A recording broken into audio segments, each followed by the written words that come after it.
여러분 안녕하십니까? 라디오 전망대 이용선입니다.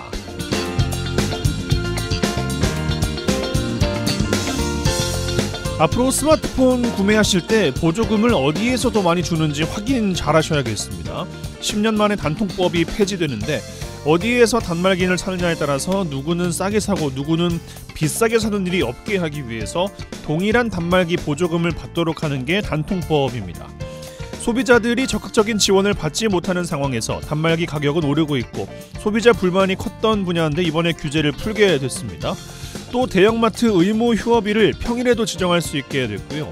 웹 콘텐츠에서는 도서 정가제를 적용하지 않도록 하고 영세 서점에서는 도서 정가제를 유연 적용하기로 했습니다. 국민 생활에 많은 변화가 예상되는 이번 방안 5차 민생토론회를 통해서 결정이 됐는데요. 윤 대통령이 직접 주재하기로 했다가 감기 기운 때문에 불과 30분 전에 불참을 통보했어요. 민생토론회는 대통령이 국민 전문가들과 토론해서 국정을 논의하자는 자리인데 감기 가볍게 여겨서는 안 되겠습니다만 국민과 약속된 자리도 가볍게 여겨서는 안 되겠습니다. 오늘 라디오 전망대가 준비한 소식입니다. 지역 소식들 뉴스 브리핑 통해서 들어보고요. 총선 전망대 그리고 진보당 이성수 전남 도당위원장과의 인터뷰도 이어집니다.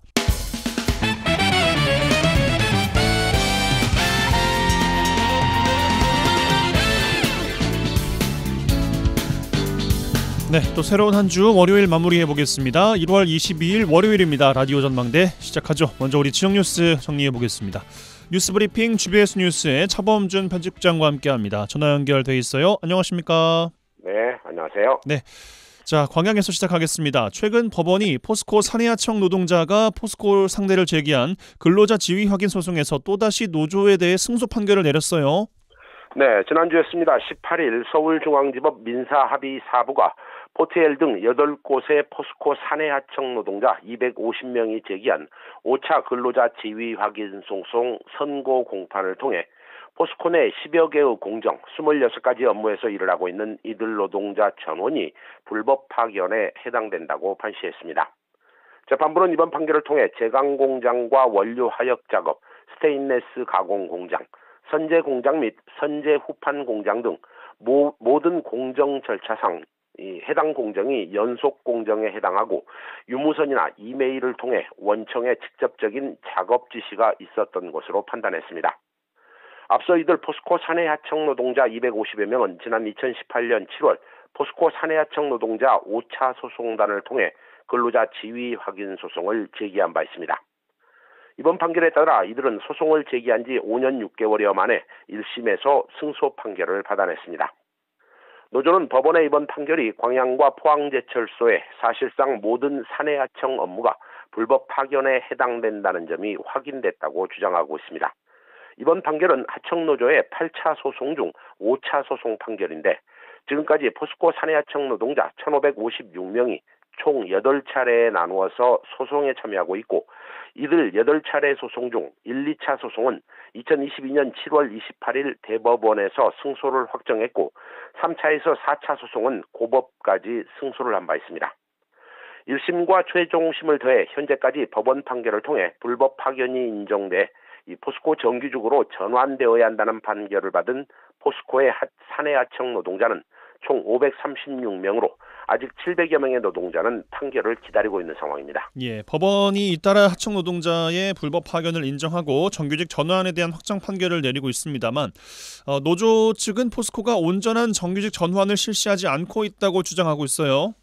네, 이번 판결과 관련해 금속노조 포스코 사내하청지회는 노동의 양극화의 주범으로 지목되고 있고 또 죽음의 외조화라고도 불리우는 사내하청의 불법 파견 판결이 연이어 나오고 있지만 포스코는 불법 경영을 포기하지 않고 있다며 포스코의 비정규직 노동자들의 정규직 전환을 촉구했습니다.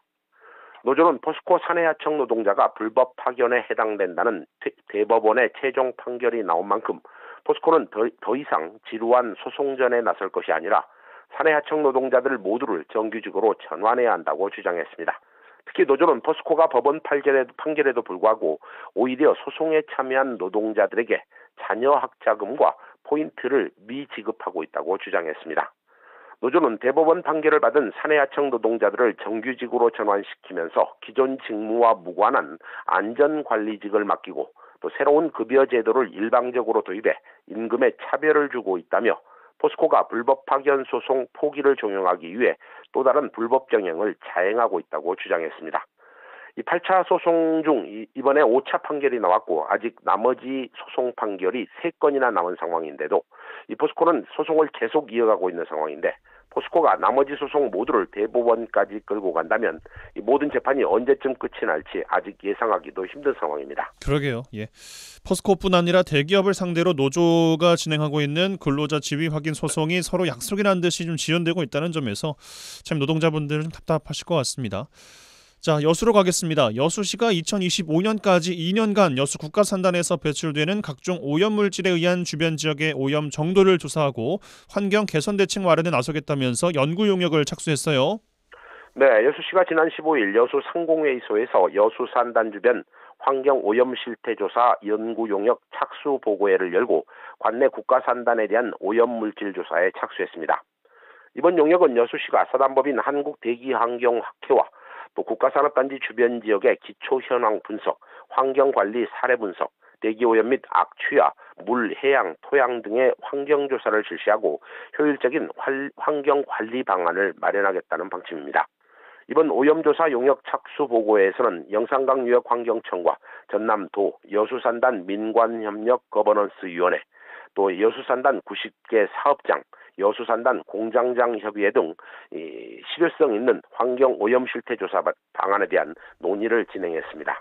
이번 연구 용역은 지난 2019년 4월 여수산단 입주업체들의 오염물질 배출 측정값 조작 사건 이후에 환경관리 종합대책의 일환으로 민관 거버넌스위원회 권고로 진행되고 있는 거 아니겠습니까?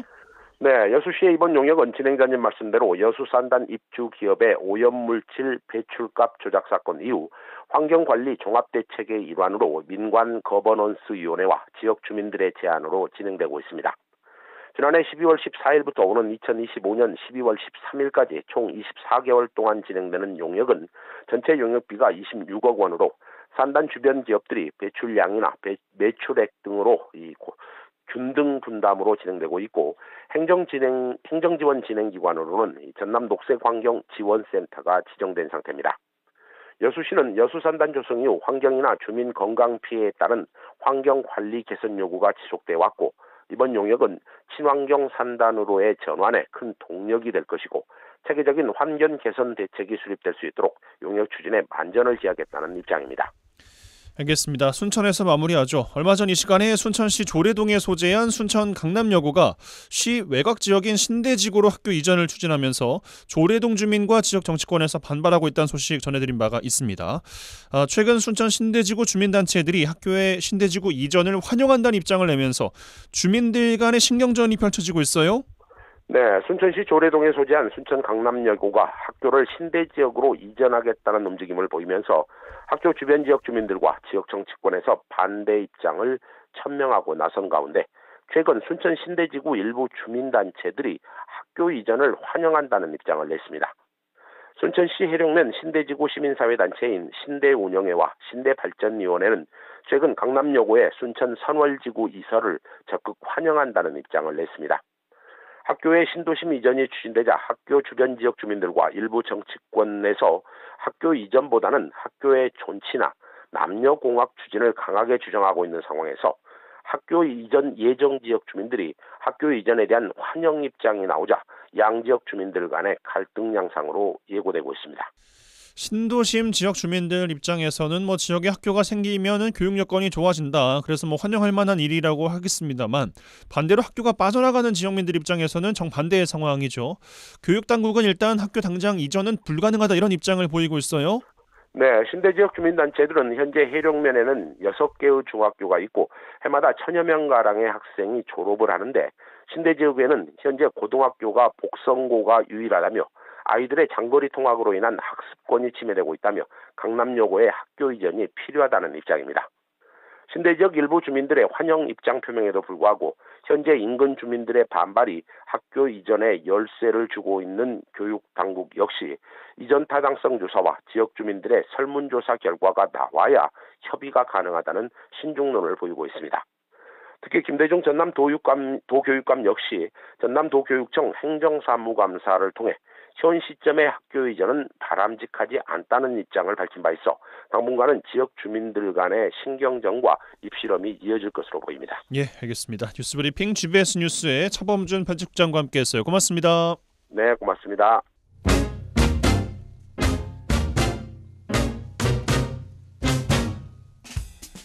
한 시간만 투자하세요. 지역 이야기를 모아 전해드립니다. 지역 시사는 역시 여수 MBC 이용선의 라디오 전망대.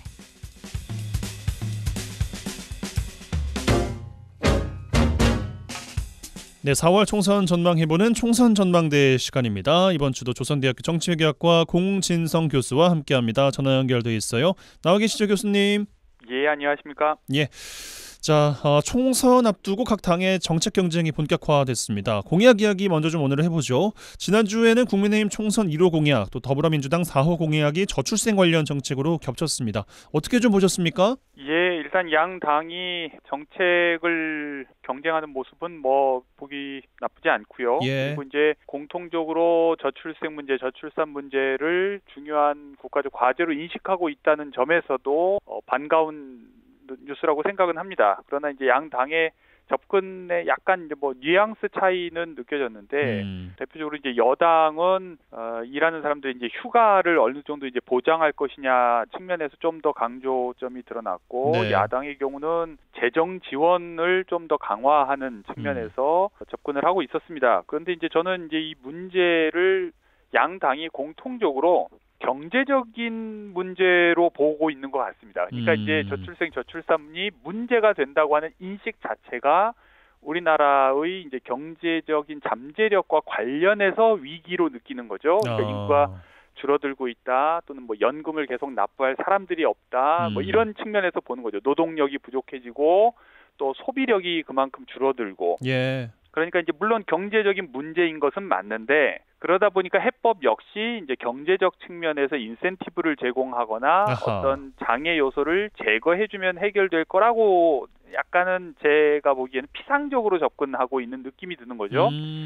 기본적으로 한국 사회의 안 좋은 방향의 병리적 현상이 아니라 긍정적인 현상에 뭐 의도하지 않은 결과일 수도 있다는 생각이 들거든요. 네. 뭐냐면 사람들이 점점 권리의식이 향상되면서 나의 권리뿐만 아니라 타인의 권리도 중요하게 생각하고 현 세대의 권리뿐만 아니라 미래 세대의 권리도 중요하게 생각을 한다는 거죠. 우리가 낳게 될 아이가 미래에 어떤 모습으로 살게 될까를 생각하면 예를 들면 우리가 태어날 아이에게 미리 동의를 구하고 낳을 수는 없지만 그걸 가상했을 때 별로 이렇게 행복한 상황이 아닐 거라고 하는 우려가 드는 거죠. 그건 예. 단순히 경제적인 문제뿐만 아니라 제가 보기에는 지금 당장 안보 문제도 있고요. 그리고 환경 문제도 있습니다. 그러니까 이런 것들을 생각했을 때 미래 세대의 권리를 생각하면 선뜻 애 낳기가 두려운데 그것을 단순히 설문조사를 해보면 그렇게 이제 답변이 나오기 때문에 그러는 것인지 모르겠는데 뭐 주거 안정 문제라든지 또는 학비 문제라든지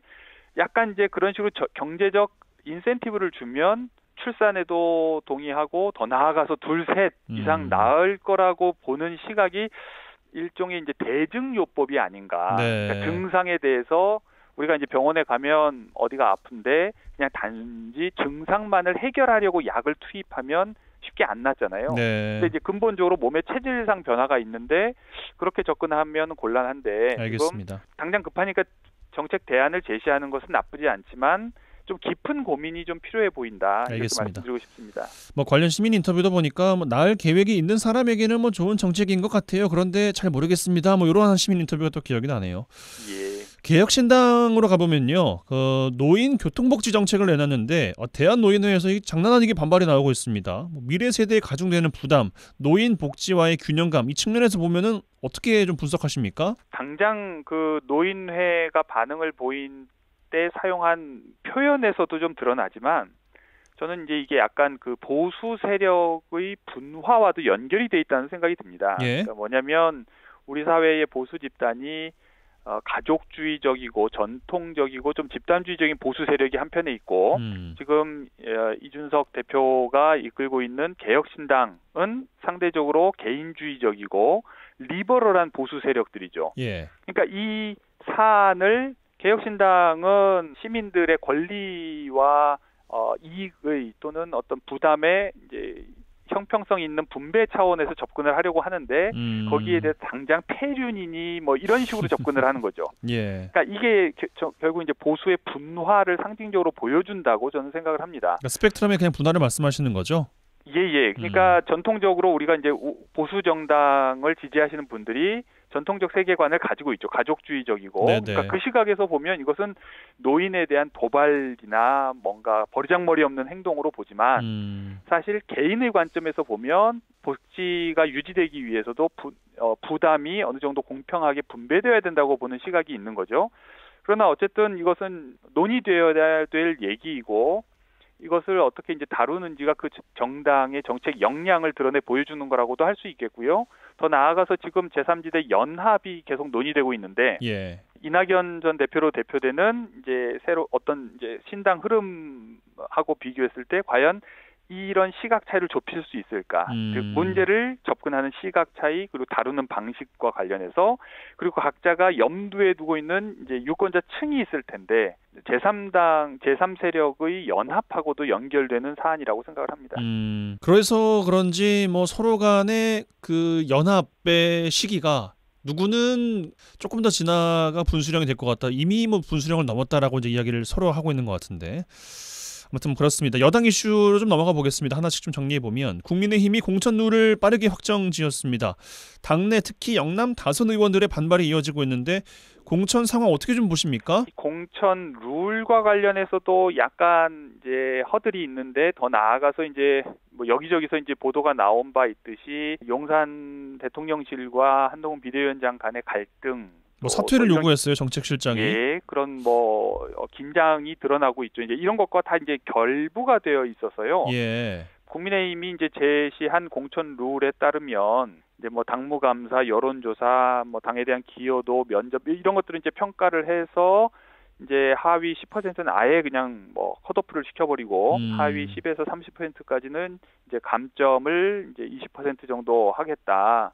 그리고 3선 이상 또 다선 의원들의 경우에는 기본적으로 또 불이익을 주고 이제 이런 식의 공천 물갈이를 위한 룰을 이제 설정을 해놨단 말이죠. 예. 그러니까 이제 자기가 대상이 될 당연히 이제 중진 의원들부터 시작해서 또 하위 30%에 포함될지 모른다고 생각하는 사람들이 지금 한동훈 비대위원장과 용산의 이 대립 구도 속에서 누구의 편을 들지가 또 변수로 작용하게 되죠. 그런 의미에서 단순히 공천 룰에 대해서 반발할 수도 있지만 거기에 대해서 이제 대놓고서 반발할 수 없을 때 다른 이슈를 이용해서 간접적으로 자신들에게 유리한 공천 방식을 관철시키려는 노력들이 앞으로 이제 분출될 것으로 보입니다. 그런 의미에서 공천이 마무리 짓기까지 지금 국민의힘도 넘어야 될 허들이 한두 개가 아닌 것 같습니다. 예, 참 이 갈등 상황이 어떻게 진행이 될지 뭐 전망은 뭐 자유롭게 할 수가 있겠습니다만 어떻게 또 이야기가 나올지 좀 지켜봐야 될 것 같습니다.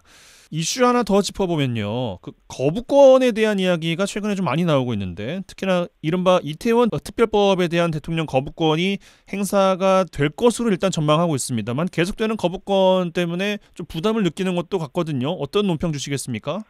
그렇습니다. 이제 벌써 이제 취임 2년 동안에 거부권을 행사한 사례가 너무 많아서 이것이 이제 상습적인 것처럼 보일 정도로 조금 이미지가 안 좋아졌습니다. 그래서 예. 이제 사안 자체에 대한 판단을 떠나서도 거부권을 행사하는 것이 이제 부담스러운 상황인데 게다가 이제 이 특별법이 이제 반복되듯이 흔히 이제 악법이라고 주장할 수 있을 법한 일반 국민들의 시각에서 보기에 악법이라고 생각할 여지가 좀 더 많은 법안이 있을 수 있고 그런데 이제 이태원 특별법이나 이런 이제 국민적인 어떤 참사를 진상규명하기 위한 특별법의 경우는 이렇게 일반 국민들 시각에서 보기에는 이걸 악법이라고 보기는 조금 어렵단 말이죠. 예. 그리고 게다가 이 거부권 행사 가능성을 염두에 두고서 애초에 이 법안을 만들 때 조사위원회를 구성할 때 여당 4명, 야당 4명을 추천하고 과거에는 유가족 추천목도 남겨뒀었지만 그 부분을 삭제하고 의장이 3명을 추천하도록 해서 최대한 유족 입장에서는 이제 양보를 했는데도 또 거부권을 행사한다고 하면 그러면 이제 유가족들이 받을 이제 상처나 충격은 훨씬 더 커지는 거죠. 그래서 예. 이제 주말에도 거부권 행사를 하지 말라는 이제 시위도 있었던 것 같은데 지금 대통령실에서도 이제 고민은 클 것 같습니다. 그래서 이제 여당은 한편으로는 거부권 건의는 하면서도 재협상을 또 제의하는 식으로 뭔가 어떻게 좀 이 곤란한 상황을 넘어가 볼까 하는데 19일에 넘어왔으니까 늦어도 2월 3일까지는 결정을 해야 하고요. 예. 그리고 지금 한덕수 총리가 코로나에 걸려서 지금 국무회의를 열지 못한다고 하니까 아마 30일쯤으로 이 안을 처리할 것으로 예상되고 있는데 거부권 행사가 안 되는 쪽이 여러모로 선거를 염두에 둘 때도 그렇고 대통령 지지율을 염두에 둘 때도 그렇고 낫지 않을까? 유족들을 생각할 때도 좋지 않을까 그렇게 생각합니다. 알겠습니다. 짧게 한 가지만 더 여쭙고 마무리하겠습니다. 저희가 이제 앞서서 이낙연 신당 이야기를 좀 해봤는데 본인 출마를 안 한다고 했다가 지금 약간 좀 망설이는 것 같아요. 광주에 해라 이런 요구도 많은 것 같은데 어떻게 좀 보고 계십니까? 두 가지 차원입니다. 하나는 이제 이준석 신당과 이낙연 신당 간의 힘겨루기 차원에서 출마를 요구받는 측면이 하나가 있고요. 예. 그 다음에는 이낙연 전 대표가 탈당하고 신당을 이제 추진한 이상 이제 그 정당성을 인정받기 위해서도 또는 당의 지지를 최대한 끌어올리기 위해서도 필드에서 뛰는 선거판에서 뛰는 선수가 필요한 것도 사실이고요. 예. 그러니까 본인은 그냥 탈당하고 명예롭게 이제 약간 고문 형태로만 있으면서 선수들 나가서 뛰라고 하면 이게 독려가 안 되는 거죠. 그렇죠. 지금 나가겠다고 한 사람이 막 엄청나게 많아서 무슨 경선을 치러야 되는 상황이 아니라 후보를 모든 전국 지역구에 내는 것조차가 가능할지 의심스러운 상황인데 특히나 호남에서 출마를 요구받는 이유는 이제 호남 지역에서 사실 지금 이낙연 신당의 지지율이 뜨뜻 미지근하기 때문에도 뭔가 좀 지지율을 끌어올려야 될 필요도 있고 그래야 또한 이준석 신당과의 결합 때에 이제 플러스 요소가 생기는 거죠.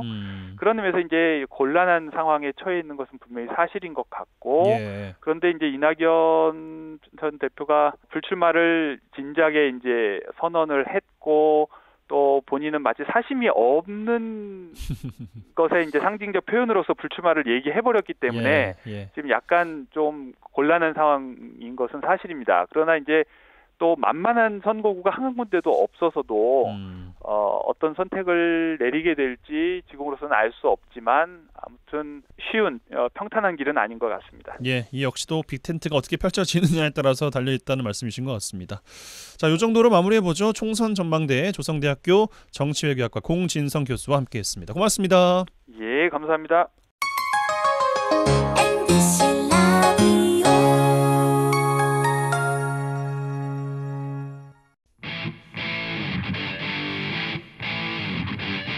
젊고 당찬 시사 생활밀착 뉴스 이용선의 라디오 전망대.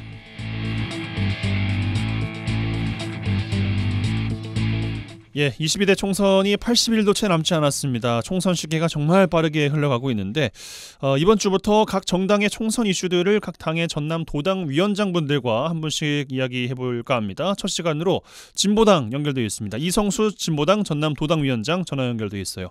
나와 계시죠? 예, 반갑습니다. 이성수입니다. 예, 요즘 한창 정신없을 것 같은데 인터뷰 응해주셔서 감사합니다. 예, 고맙습니다. 예, 이 이야기 먼저 안 드릴 수가 없습니다. 지난주에 전북특별자치도 출범식이 있었는데 진보당 강성희 의원이 대통령 경호원에게 제압된 사건이 있었습니다. 오늘 보니까 야 4당이 내일 국회 운영의 소집을 또 요구했고 진보당으로서는 참 참담하기도 하고 당황스러운 일일 것 같은데 어떤 말씀 좀 주시겠습니까? 예, 먼저 제가 볼 때 이 사건의 성격은 진보당과 강성희 의원에게만 국한된 것이 아닙니다. 제가 볼 때 한 3가지 정도의 성격이 규정된다고 볼 수 있는데요. 예. 예, 첫 번째는 국민의 대표인 국회의원에 대한 폭력은 곧 국민에 대한 폭력 만행입니다. 그리고 두 번째로 국회의원은 그 자체가 헌법기관입니다. 헌법기관에 대한 불법 폭력이었다고 생각하고 세 번째로는 행정부가 입법부를 폭력으로 제압해서 상권 분립이라고 하는 민주공화국의 질서를 왕정 정치로 퇴행시키자라고 하는 그런 쿠데타의 음모가 아닌가라고 생각합니다. 저는 이 3가지 사안 성격의 기초에서 다음과 같이 3가지 조치가 이루어져야 된다고 생각합니다. 예. 첫 번째는 국민에 대한 폭력 만행에 대해서 윤석열 대통령이 직접 국민 앞에 사죄해야 됩니다. 두 번째는 헌법기관에 대한 불법 폭력에 대해서 경호처장을 비롯해서 이 불법 폭력 만행에 가담한 자들을 사법 조치를 포함해서 응당한 책임을 물어야 한다고 생각합니다. 마지막으로는 이제 야사당이 공동으로 대응하고 있는데 사실 입법부인 국회가 민주원정을 파괴하는 이 행정부 쿠데타 만행 음모에 대해서 초기에 박살낼 수 있어야 합니다. 그래서 국회의장을 비롯해서 국회의원 전원이 나서가지고 입법부가 총력 대응해야 된다고 생각하고 이것이 국회의원의 최소한의 임무다. 그러지 않으면 국회가 국민을 대표하는 대표기관이 아니라 윤석열 행정부의 꼭두각시가 될 수 있다라고 하는 것을 엄중하게 인식해야 된다고 생각합니다. 예, 알겠습니다. 뭐 또 국회의 또 운영위 소집에 또 어떻게 이야기가 나올지 좀 더 지켜보는 것으로 하죠. 자, 총선 이슈로 좀 들어와서 22대 총선에서는 진보당 전남도당에서는 전남 지역의 후보를 몇 명이나 냈습니까? 아직 그 선거구 획정이 안 되어서요. 지금 선거구를 기준으로 말씀드리면 예. 순천 구례 광양 곡성 갑에는 도당 위원장인 이성수가 출마했고요. 순천 광양 구례 곡성 의뢰는 유현주 광양시당 위원장, 그리고 여수 의뢰는 여찬 여수위원장, 나주 화순에는 안주용 나주 화순위원장, 목포에는 최국진 목포위원장, 영암무안 신안에는 윤부식 위원장 등 전남 10개구 선거구 중에서 6개 선거구에 우리 6명의 후보가 출마했습니다. 알겠습니다. 지금 각 정당에서 총선 공약들을 내놓고 있습니다. 뭐 진보당은 지금 이렇다 할 것을 지금 못 봤는데 혹시 공약으로 어떤 걸 좀 준비하고 계십니까? 그 핵심적으로 여러 이제 공약이 있습니다만 오늘 인터뷰에서 제가 강조해서 좀 말씀드리고 싶은 것은 예. 그 며칠 전에 제가 어린이집 원장님들하고 간담회를 했습니다. 지금 모든 분들께서 어려움에 처해 계시고 특히나 이제 자영업을 하시는 분들도 많은 어려움이 있지 않습니까? 예. 우리 강성 의원께서도 그 전주에 있는 자영업자들과 만나면서 너무나 폐업하지 못해서 그냥 이어가고 있는 이런 어려운 상황의 목소리를 대변하다 그런 일이 발생됐었는데 그 제가 어린이집 원장님들하고 간담회를 하면서 어린이집 자체 경영의 어려움도 말씀하셨는데 이것은 필연적으로 출생률과 연계가 돼 있습니다. 예. 예, 어린이들 출생이 안 되기 때문에 어린이집 자체가 운영이 또 되게 어려운 이런 상황이지 않겠습니까? 그런데 이제 그 어린이집 원장님들 자제분들 이야기하시면서 지금 자녀들이 일을 하고 있음에도 불구하고 한 200만 원대 월급으로 살아가고 있기 때문에 이 월급으로는 자기 월세 내고 뭐 생활비 들어가고 또 차값 할부 내고 이렇게 하다 보니까 연애는 물론이고 결혼은 꿈도 꾸지 못한다. 결혼을 한다고 하더라도 집 수억 원대나 되는 집을 어떻게 장만하냐. 이걸 보면서 너무 가슴 아프다. 그래서 그 원장님들께서 하신 말씀이 제가 이제 국회의원 후보이기 때문에 이런 공약을 했으면 좋겠다고 제안하신 내용 중에 하나가 손만 잡고 오면 집을 줘야 된다. 집 걱정 없이 청춘 남녀들이 집 걱정 없이 결혼할 수 있도록 해야 되지 않겠냐. 이런 말씀을 정말 절절하게 하셨습니다. 예. 그래서 사실 우리 당이 이런 공약을 고민하고 있었는데 이것이 민심에 부합하구나 이렇게 생각이 돼서 이런 공약을 단적으로 말씀드리면 아직 확정된 것은 아닙니다만은 집을 혼수품으로. 집을 혼수품으로요? 예, 지금 이제 경기도 좋지 않기 때문에 아파트 공급도 분양도 잘 안 되지 않습니까? 예. 이걸 이제 국가나 지방자치단체가 매입해가지고 실제로 청년들에게 집값 걱정 없이 집 걱정 없이 결혼해서 살 수 있도록 이렇게 해야 되는데 왜 그러냐면 지금 이 출생률 0.7이라고 하는 것은 역사적으로 비교해 보자면 흑사병이 일어났을 때보다도 더 심각한 인구의 문제입니다. 근데 그 저출생 공약 관련해서는 민주당과 국민의힘도 1호 공약으로 내세울 정도로 많은 관심을 갖고 있는데 진보당의 차별화된 정당의 공약 내용은 뭐가 있습니까? 제가 말씀드린 대로 이제 집을 혼수품으로라고 하는 이런 문제가 하나 있고 또 하나는 청년들의 일자리 문제, 정규직의 양질의 일자리가 돼야 됩니다. 예. 혼자 먹고 살기도 어려운데 말씀드렸다시피 연애는 엄두도 못 내는 거지 않겠습니까? 일자리가 안정적으로 되고 그 일자리에서 받는 임금이 생활과 교돈으로 이어질 수 있도록 그렇게 돼야 된다. 진보당이 국힘과 민주당과는 완전히 다른 그런 공약이다. 차원이 다른 공약이다. 이런 말씀을 드리고요. 또 하나는 지금 이제 20살 이상이 되면 사회에 다 나오지 않습니까? 그래서 지금 청년들의 생활적인 문제들도 다 자산이 승계가 되는, 자산 불평등이 계속해서 승계가 되는 이런 어려움이 있기 때문에 20살이 되면 1억 원의 생활비를, 사회생활비를 국가가 지원해서 청년들이 자기가 하고 싶은 일들을 마음껏 펼쳐보게 할 수 있는, 이렇게 좀 지원이 돼야 되지 않겠는가라는 생각을 가지고 있고요. 그런데 또 하나는 지금은 이제 생산력이 엄청나게 많이 발전한 시대입니다. 그래서 지금은 일주일에 3일을 쉬고 일해도 괜찮다. 그래서 일주일에 3일은 쉬자. 그것이 지금 생산력 발전 수준에도 맞는 것이고 사람이 사람답게 살 수 있는 그런 시대로 가는 거 아니겠는가, 이렇게 생각하고 있습니다. 알겠습니다. 공식적으로 정리될 공약집과 또 유권자들의 반응도 지켜볼 대목인 것 같습니다. 지역 이슈 가운데 공약으로 진행돼야 한다고 생각하는 것들은 뭐가 있을까요? 가장 중요한 공약 중에 하나는 이제 다 같이 합의되고 있어서 다행입니다만은 우리 전남에 공공의대가 유치돼야 되지 않겠습니까? 예. 실은 우리가 2010년부터 순천대 의대 유치를 주장했습니다. 무상 의료를 주장하면서 시작이 됐는데, 다행스럽게도 이제 지금은 얼마 전에도 전남의 주요 4당이, 진보당을 포함해서 주요 4당이 공동으로 합의가 됐기 때문에 실현하는 게 시간 문제지 않겠는가, 이렇게 생각을 하는데, 한편으로 이제 이 문제가 얼마만큼 절박하냐면, 제가 이제 지금도 매일 새벽 5시부터 순천역에 나가서 첫 기차를 이용하신 시민들께 인사를 드리고 있습니다. 오늘 또 이제 많은 시민들을 만났는데, 그 중에 한 분이 해룡 농산물 도매 시장에서 중매인을 하신 아버님이십니다. 예. 근데 첫 기차를 타고 가시면서 어디 가시냐고 하니까 서울 병원에 가신다고.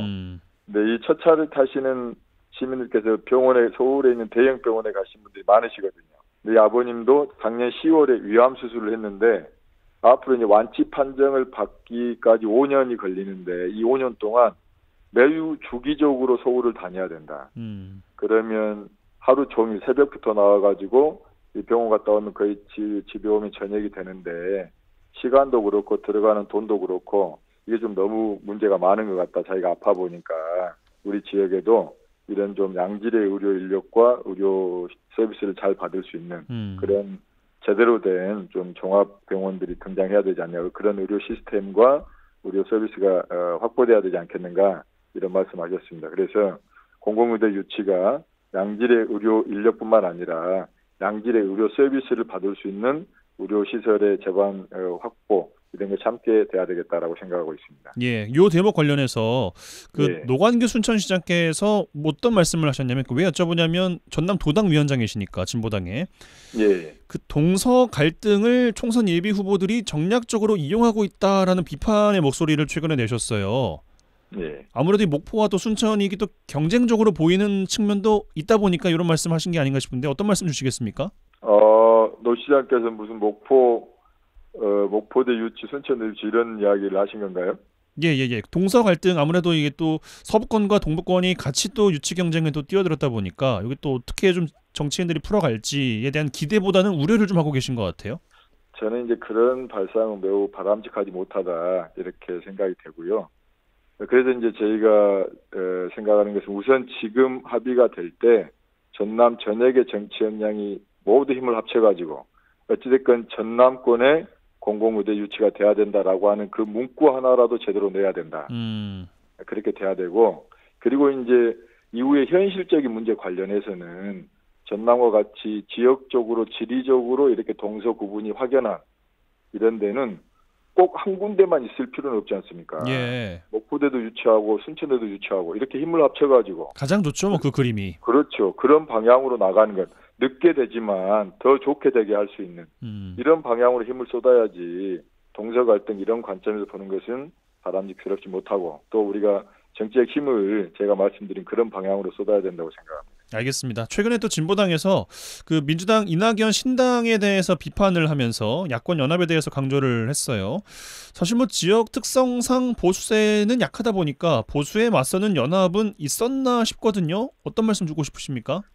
먼저 이낙연 씨 신당에 대해서는 이낙연 씨 본인이 180석의 민주당 당대표를 하셨고 좋은 자리는 다 차지하셨는데, 제가 볼 때는 당내 권력 투쟁에서 밀려나서 이렇게 해도 되는가, 그리고 이것은 전남 도민들에 대한 대신 아닌가 이런 생각을 지울 수가 없습니다. 왜냐하면 사실 이번 총선은 잘 아시다시피 전남 도민뿐만 아니라 온 국민의 절대다수가 윤석열 정권을 탄핵해야 된다. 더 이상 윤석열 정권이 이대로 가면 안 된다. 그래서 윤석열 정권을 탄핵시키는 총선이 되어야 하고 그러려면 야권이 총단결해야 됩니다. 당리당략이나 내지는 자기 앞에 사소한 이익에 눈이 먼 것이 아니라 윤석열을 탄핵시킬 수 있도록 전체 야권이 단결해야 되고 그렇게 하기 위해서 지금 진보당이 제안하는 내용 중에 하나가 비례연합정당을 하나로 야권 전체가 비례연합정당 하나로 만들어서 비례는 그렇게 공동 대응하자. 지역구는 윤석열 국힘에 맞서서 1대1 구도를 확립하자. 그것이 실제로 윤석열을 탄핵시키고 그리고 개헌으로 나가는 윤석열 탄핵으로 끝나는 것이 아니라 사실 근현대 민주주의 국가에서 근 40년 가까이 헌법을 바꾸지 않은 나라는 대한민국이 거의 유일합니다.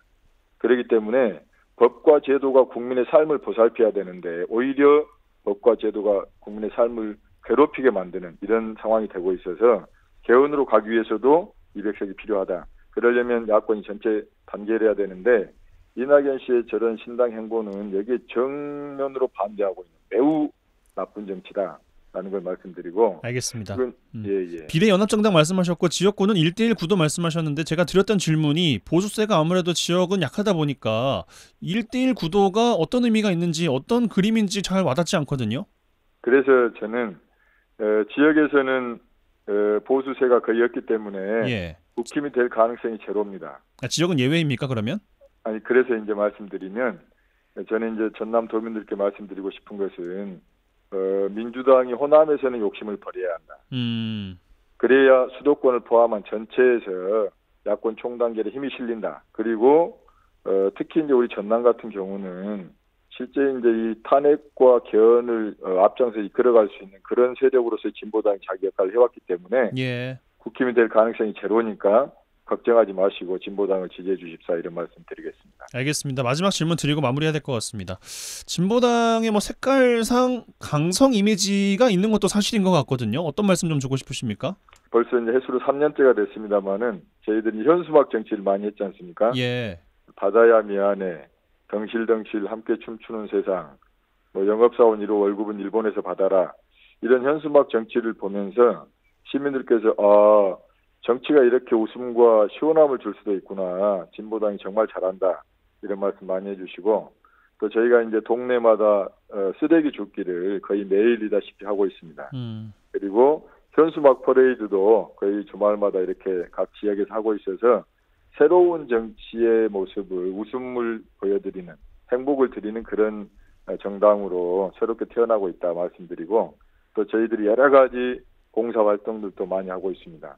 그런 과정에서 정말 진보당의 진정성, 또 민생정치 이것이 새롭게 보여지는 역대 다른 정당들과 또 과거에 우리 진보당이 하지 못했던 이런 것을 새롭게 보여드리면서 진정성에 있어서나 민생정치 영역에 있어서나 새로운 모습을 보여주고 있는 진보당이다. 이렇게 시민들께서 평가하고 계신다. 이렇게 생각하고 있습니다. 알겠습니다. 그렇게 받아들이고 계신 걸로 이해하고 이번 주 오늘 인터뷰는 마무리해야 되겠습니다. 고맙습니다.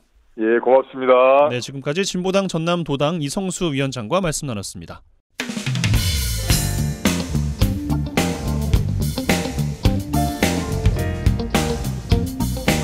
네, 한 주간 주요 도정 소식 살펴보겠습니다. 전라남도 대변인실 방준환 사무관 전화 연결돼 있습니다. 안녕하십니까? 네, 반갑습니다. 네, 첫 소식입니다.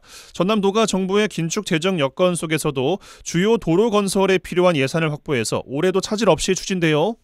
예, 그렇습니다. 올해 정부 예산의 전남 지역 도로 분야 예산이 5,892억이 반영이 돼서 전년보다 한 788억이 더 늘었습니다. 고속도로는 광주서 완도간 1단계 2,056억이 반영이 돼서 2026년 완공에 필요한 예산이 확보가 됐고요. 국토는 시설 개량과 확장 또 신설을 포함해 17개 지구소 사업이 추진됩니다. 신안 앞에서 해남 하원하고 여수 화태서 폐자 또 여수선 남해 해저터널 건설에 충분한 예산이 반영이 돼서 적기 준공에 일단 탄력을 받게 됐습니다. 이 도로가 개통되면 영광에서 부산을 잇는 L자형 관광도로가 이제 완성된 시점이 됩니다. 국가 지원 지방도도 올해 세계지구 개통을 목표로 광양 중군석 진상 구간은 이미 개통이 됐고요. 하반기는 영광 법성서 홍농 나주 남평서 하순 구간이 추가로 개통될 계획입니다.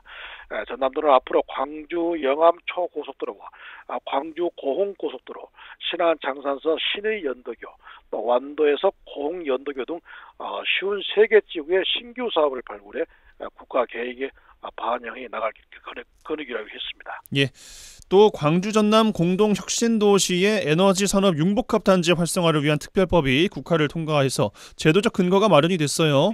예, 그렇죠. 기존에 사실 에너지 산업 융복합 단지 지정 및 육성에 관한 특별법이 에너지 특화 기업을 지원하도록 하고 있는데, 그렇지만 단지에서 필요한 사업을 수행할 전담 기관과 운영 규정이 없어서 지원 체계가 사실 미비했었습니다. 이번에 국회를 통과한 개정안을 보면 투자 촉진 및 지원 제도를 마련하기 위해 필요한 사업을 효율적으로 수행할 전담 기관 지정과 또 단지별 운영이 설치에 중점을 뒀습니다. 특히 국가와 지자체의 재정 지원으로 다양한 사업 추진 시 에너지 산업 융복합 단지 기반 시설에 우선 진화할 수 있다는 점이 컸고요. 공공기관의 에너지 특화 기업이 생산한 제품에 대해서도 우선 구매를 요청할 수가 있습니다. 이 밖에 에너지 특화 기업 우대와 고용보조금 지급 또 지방 이전 기업에 대한 지원 우대도 포함돼 앞으로 기업 유치는 물론 투자 촉진에도 효과를 낼 것으로 기대하고 있습니다. 예, 또 전남도가 장애인의 사회 참여 확대와 소득 보장을 위해서 올해 314억을 들여서 장애인 2,500여 명에게 일자리를 제공해요. 예, 이 수치는 지난해보다 한 185명이 늘어난 규모죠. 당장 1월부터 시행할 사업은 전일제를 비롯해서 시간제, 또 복지 일자리, 시각장애인 안마사 파견 등 5개 사업이 추진이 됩니다.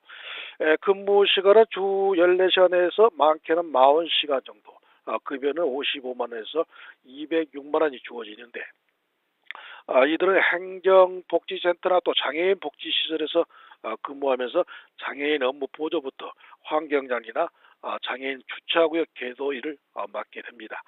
특히 여기에 추가해서 전남형 권리중심 최중증 장애인 공공일자리 120개를 마련했는데 장애 정도가 심해서 경제활동 기회가 거의 없는 최중증 장애인에게 제공하게 됩니다. 예, 또 전남도가 도내 귀농어 귀촌인의 안정적인 정착을 위해서 귀농어 귀촌 어울림 마을 26개소를 선정했어요. 예, 도내 15개 시군서 26개 마을을 선정해 본격적인 이제 사업 추진에 들어가게 됩니다. 이 사업은 귀농어 귀촌이 지역민과 갈등을 원만히 해결하고 공동체 문화 확산을 위해 마을 경관 조성이나 재능 기부 또 마을 행사를 지원하는 사업인데, 올해는 37개 마을이 신청할 정도로 상당히 인기를 끌어서 최종 평가를 통해 나주와 장흥, 순천과 영암, 하순, 영광 등 26개 마을을 가려냈습니다. 이들 마을에는 경관 조성과 벽화 그리기 등 마을 주민 융화 프로그램 진행 비용을 마을별로 한 1,500만 원씩이 지원이 됩니다. 올해부터는 사업 대상 마을의 만족도 조사와 귀농어 귀촌인들의 다양한 의견 수렴과 피드백을 통해 서비스 개선이 이루어지도록 할 계획입니다. 한편 2013년 통계청 귀농어 귀촌인 통계 발표일에 10년 연속 4만여 명이 지금 전남에서 색터전을 잡은 것으로 조사가 됐습니다. 네. 자, 코로나 이후에 마약 사범이 큰 폭으로 증가하고 있다 그래요. 전남도가 생활 하수를 검사해서 마약 조사와 검수를 하기로 해 눈길을 끌고 있어요. 예, 그렇죠. 도 보건환경연구원이 하수도에 흐르는 마약 성분을 분석하기 위해 부산대 연구팀과 업무 협약을 맺었습니다. 부산대 환경에너지연구소는 지난 2020년부터 식품의약품안전처와 전국 17개 시도별 하수도를 통한 불법 마약류 사용 행태 조사를 진행했는데, 국내 지자체 최초로 실시될 전남도 하수도 마약 검사는 마약이 땅이나 대소변을 통해 배설돼 하수 처리장으로 모이는 것을 착안해서 하수 처리장 시료로 마약 종류와 양을 분석해 지역 내 마약 노출 정도를 평가하는 방식이 되겠습니다. 또 보건환경연구원이 우선 목포와 여수, 순천, 광양, 나주, 화순 등 이 6개 지역 10개 지점 하수를 선정해 마약 검사 진행을 통해 마약 삼업을 예방한다는 계획입니다. 네, 알겠습니다. 마지막 소식이에요. 전남의 대표 지역 특화 작물이죠. 양파를 이용해서 어린이도 먹을 수 있는 세대별 가공 제품을 개발했다는 소식이에요. 예, 맞습니다. 양파의 부가가치를 높이기 위해서 폐기하는 양파까지 활용해서 반가공 소재와 또 다양한 가공 제품을 개발했습니다. 이번에 농업기술원이 개발한 구미 젤리는 올 하순에 난 양파 전체를 이용해서 추출 농축액을 활용했는데요. 구미 젤리 한 봉에 퀘세틴이 약 318 마이크로그램 정도 함유돼 특히 어린이도 맛있게 먹을 수가 있습니다. 또 소비자 패널을 대상으로 한 최신 가공제품 소비 추세 조사를 통해 20대에서 40대가 선호하는 양파 가루와 소스류를 그리고 5, 60대가 선호하는 샐러드 드레싱을 개발해 선보이게 됩니다. 이 제품은 무한 소재 한 협동조합의 기술 이전에 상품화를 준비하고 있는데 올 초면 이제 정식 출시될 것으로 보입니다. 네, 전라남도 대변인실 방준환 사무관과 함께했어요. 고맙습니다. 고맙습니다. 네, 월요일 라디오 전망대 마치겠습니다. 이용선이었습니다.